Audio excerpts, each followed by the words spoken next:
Hello everyone, आपका बहुत बहुत स्वागत है मेरे चैनल में Rajasthani in UK. I know कि मैं कंसिस्टेंट नहीं रह पाती हूँ वीडियोस को लेकर, बट जो भी मैं वीडियोस डाल रही हूँ आई होप कि आप लोग देख रहे होंगे।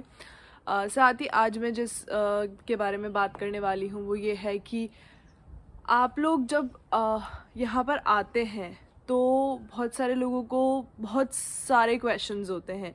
वो सारे क्वेश्चंस आज मैं आपके क्लियर करने वाली हूँ। सबसे पहला क्वेश्चन तो ये कि हम लोग किसके पास जाएं, कैसे समझें कि आखिर बाहर जाने का प्रोसेस क्या है, हम कैसे जा सकते हैं, हम एलिजिबल हैं क्या जाने के लिए या नहीं जाने के लिए, कौन सी कंट्री हमको एक्सेप्ट करेगी नहीं करेगी। तो ये जो सारे क्वेश्चंस हैं ये हमारे दिमाग में रहते हैं। तो इसी से रिलेटेड मैं आज इस वीडियो में बात करने वाली हूँ। तो आइए जानते हैं इस वीडियो के अंदर। तो गाइज आज जो हम बात करने वाले हैं वो इसी पर है। तो सबसे पहले शुरुआत करते हैं कि आप कौन सी कंट्री में जाना चाहते हैं, किस कंट्री का वीज़ा आपको चाहिए, आपको कौन सा वीज़ा चाहिए, आपको करने क्या जाना है वहाँ पर, ये सारी चीज़ें आपको पता होनी चाहिए। तो जैसे सपोज़ कि हम स्टूडेंट वीज़ा की बात करते हैं। स्टूडेंट वीज़ा के लिए आपको आपकी कंट्री सेलेक्ट करनी पड़ेगी पहले।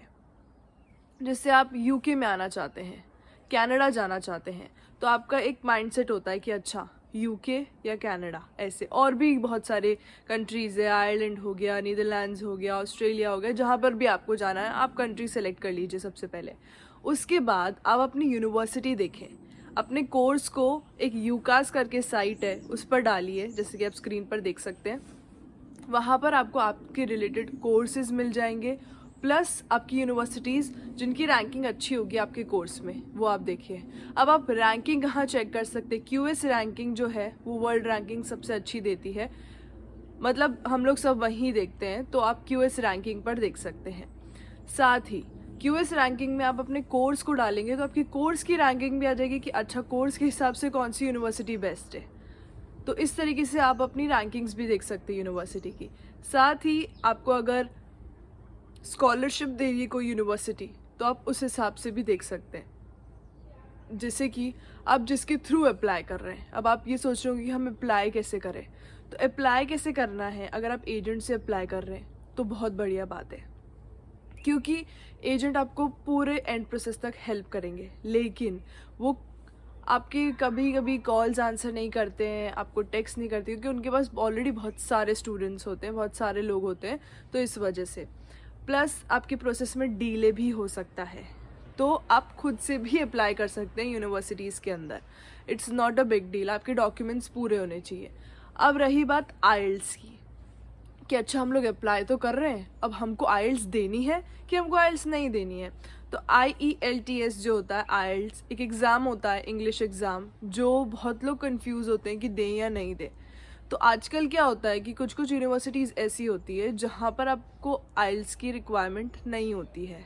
तो आप अगर नहीं भी देंगे, आप क्या कर सकते हैं, अपने कोर्स के अंदर जाएं, वहाँ पर होगा इंग्लिश रिक्वायरमेंट एलिजिबिलिटी क्राइटेरिया, जिसके अंदर आपको पता चलेगा कि अच्छा आपकी इंग्लिश रिक्वायरमेंट इतनी होनी चाहिए। अगर आपको आइल्स आप देखते हैं, टॉयफल आप देख सकते हैं, और भी बहुत सारे एग्ज़ाम्स होते हैं जो आप दे सकते हैं।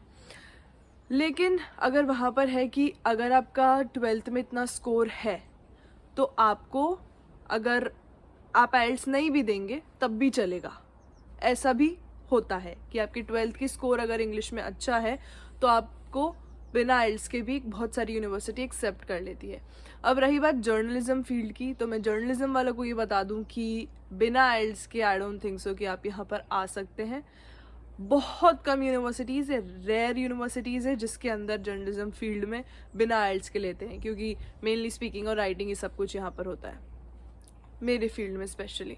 इसके अलावा अगर आपका 12th का स्कोर अच्छा है तो आप सेफ साइड में। हर यूनिवर्सिटी ऐसा नहीं करती है, जिसकी रैंकिंग अच्छी होगी वो यूनिवर्सिटीज़ डेफिनेटली आपसे आइल्स मांगेगी। तो ये आप ज़रूर देखें, इंग्लिश लैंग्वेज का जो रिक्वायरमेंट होगा उसमें ज़रूर होगा। आइल्स देने के लिए क्या करें, आइल्स देने के लिए आपको 15,000 फीस होती है आइल्स एग्ज़ाम की, एक बार की। आप अपना आइल्स कभी भी बुक कर सकते हैं, महीने में 3-4 बार आइल्स होता है, या जो रिटर्न होता है शायद 3-4 बार, और ऑनलाइन तो डेली होता है। तो आप अपने हिसाब से साइट पर, आईडीपी की साइट पर आइल्स का जो पूरा है टाइम टेबल वो आ जाता है, तो आप वहाँ देख सकते हैं। साथ ही आइल्स का रिज़ल्ट आता है 5 से 10 दिन के अंदर। अगर आपने ऑनलाइन दिया है तो, और आपने रिटर्न दिया है तो मिनिमम 17 डेज़ या 15 डेज़ इतने में आता है। अब नेक्स्ट पे चलते हैं। आइल्स ख़त्म हुआ। आइल्स के बाद अगर आपने आइल्स नहीं दिया है, मैं आपको एक सजेशन आइल्स के लिए और देना चाहती हूँ मेरे आगे जाने से पहले, कि आइल्स अगर आप दे रहे हैं तो पूरा प्रिपेयर कर दें। ये नहीं कि मैंने आइल्स दे दिया, देखा जाएगा हो जाएगा। पहला चीज़ टाइम वेस्ट होगा, दूसरा चीज़ पैसा वेस्ट होगा, तीसरा चीज़ रिज़ल्ट अगर आपका आएगा नहीं तो आप उसको लगा भी नहीं सकती, क्योंकि कोई सेंस नहीं है उसको लगाने का, और वो एक गलत इम्पैक्ट भी पड़ता है अगर आप वो रिज़ल्ट शो करते हैं तो इस वजह से आइल्स हमेशा प्रिपेयर होकर दें और अपने दिमाग में रखें कि अच्छा मेरे को इतने टाइम में जाना है, मैं अभी आइल्स अगर दूंगी, आइल्स का रिज़ल्ट इतने दिन बाद आएगा तो अच्छा आइल्स का रिज़ल्ट आने के बाद फिर मैं अप्लाई कर सकूँगी अपने ऑफर लेटर के लिए। तो ये जो सारी चीज़ें ये आपके दिमाग में होनी चाहिए, मतलब प्री प्लान्ड होनी चाहिए सारी चीज़ें। जब आपने आइल्स आपका हो गया, आपने सोच लिया कब देना है, क्या करना है, अब आपको ऑफ़र लेटर। अब आपका ऑफ़र लेटर कैसे आएगा? आप यूनिवर्सिटी में अप्लाई करें, आपकी जो डॉक्यूमेंट्स हैं वो क्या क्या रिक्वायर्ड होंगे, मैं डिस्क्रिप्शन में डाल रही हूँ, आप देख लेना कि डॉक्यूमेंट्स क्या रिक्वायर्ड होते हैं अप्लाई करने के लिए। बेसिकली आपका पासपोर्ट होना बहुत ज़्यादा ज़रूरी है। सबसे मेन डॉक्यूमेंट आपका पासपोर्ट ही कंसिडर किया जाता है हर जगह। तो पासपोर्ट आप पहले ही बनवा लें, बिना पासपोर्ट के आइल्स भी नहीं दे सकते हैं, तो ये भी आप ध्यान में रखें।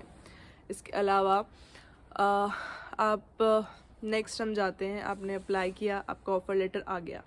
अब 2 तरह के ऑफ़र लेटर होते हैं, कंडीशनल और अनकंडीशनल।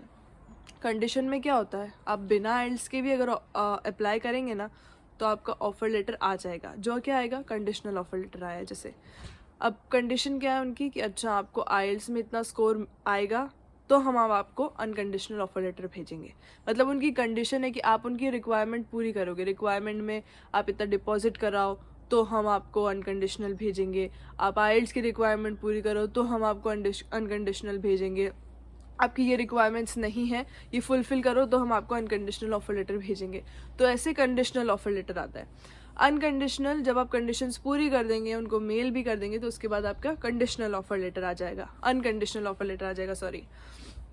अनकंडीशनल ऑफ़र लेटर आने के बाद आपको क्या करना है, अब आपके अनकंडीशनल ऑफ़र लेटर में होगा कि आप इतना डिपॉजिट कराएंगे तो आपकी सीट यहाँ पर बुक हो जाएगी।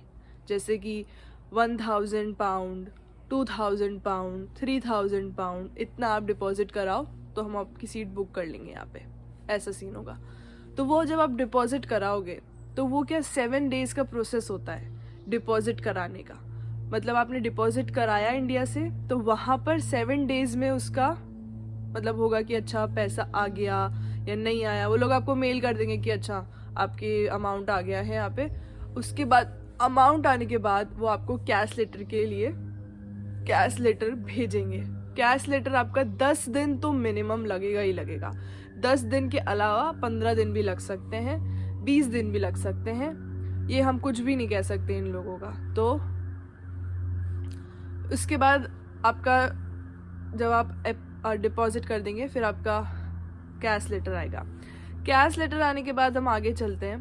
कैश लेटर आने के बाद हम लोग वीज़ा अप्लाई कर सकते हैं। कैश लेटर क्या होता है, कंफर्मेशन ऑफ एक्सेप्टेंस, जो हमारी सामने वाली यूनिवर्सिटी से आ रहा है, जो हमारा स्पॉन्सर है, जो हमें स्पॉन्सर कर रहा है, जो हमें बुला रहा है कि हमारे पास आओ हमारी कंट्री में यहाँ पढ़ने के लिए, तो वो होगा हमारा स्पॉन्सर। तो कैश लेटर जब आएगा तो हम वीज़ा के लिए अप्लाई कर सकते हैं। अब वीज़ा के लिए जो हम अप्लाई कर रहे हैं, तो जो VFS की साइट है, VFS ग्लोबल की, वहाँ पर आप जाके आराम से वीज़ा के लिए अप्लाई कर सकते हैं। अब वहाँ पे 2-3 तरीके के वीज़ा होते हैं। आप जिस भी तरीके की वीज़ा के लिए अप्लाई कर रहे हैं, 2-3 तरीके की सर्विसेज होती है, सॉरी, प्रायोरिटी, सुपर प्रायोरिटी और स्टैंडर्ड।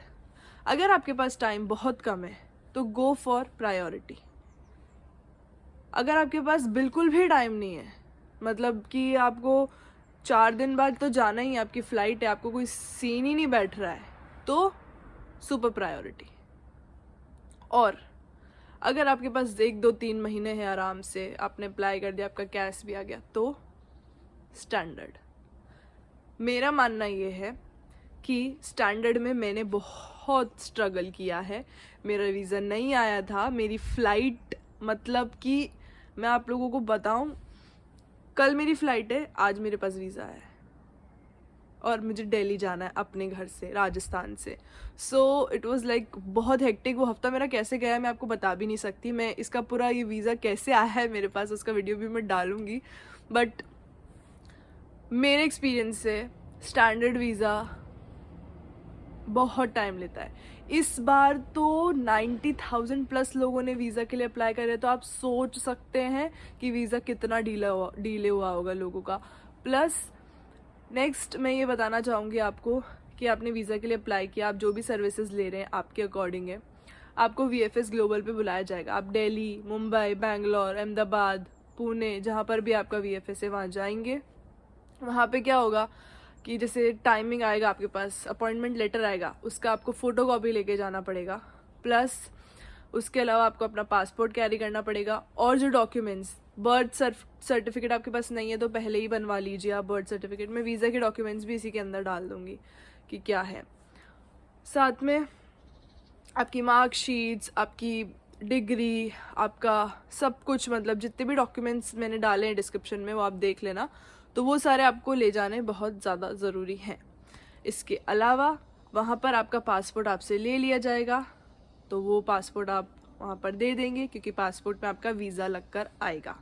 बहुत सारे लोगों को पता नहीं होता कि वीज़ा कैसा होता है, क्या होता है, और वीज़ा कैसे आएगा, पासपोर्ट में लगता है नहीं लगता है। बहुत सारे क्वेश्चन होते हैं क्योंकि बहुत लोग पहली बार जा रहे होते हैं। हर इंसान पूरे दिन अब्रॉड नहीं घूमता रहता है, तो बहुत लोग पहली बार जाते हैं, तो बहुत सारी चीज़ें मुझे भी नहीं पता थी। तो मैं आपको बता दूं कि पासपोर्ट के अंदर आपका वीज़ा स्टिक होकर आएगा, और फिर वो इसीलिए पासपोर्ट आपका रख लेते हैं। बस पासपोर्ट वीज़ा के लिए आप जब जाएंगे तो आपको ज़्यादा टाइम नहीं लगेगा। इंटरव्यूज़ का आई एम नॉट श्योर कि आपके इंटरव्यूज़ शुरू हो जाएंगे या नहीं होंगे, I don't know about that. But अगर हो जाते हैं तो इंटरव्यूज़ के लिए आप यूट्यूब से अच्छे से प्रिपेयर कर सकते हैं कि क्या क्वेश्चन है क्या नहीं। मेनली आपकी यूनिवर्सिटी के बारे में पूछेंगे कि आप कहाँ जा रहे हैं, कब आ रहे हैं, कैसे हो रहा है, ये सब कुछ। तो thank you for watching the video. I hope आपको हेल्प मिली हो मेरे एक्सपीरियंस से, मेरी बातों से आपको समझ आया हो कि अच्छा ये है, ये नहीं है। नहीं आया है तो आप मुझे कमेंट बॉक्स में आराम से बता सकते हैं कि मुझे ये समझ नहीं आया या मुझे ये जानना है, XYZ, whatever is your question you can ask me. So thank you so much for watching the video.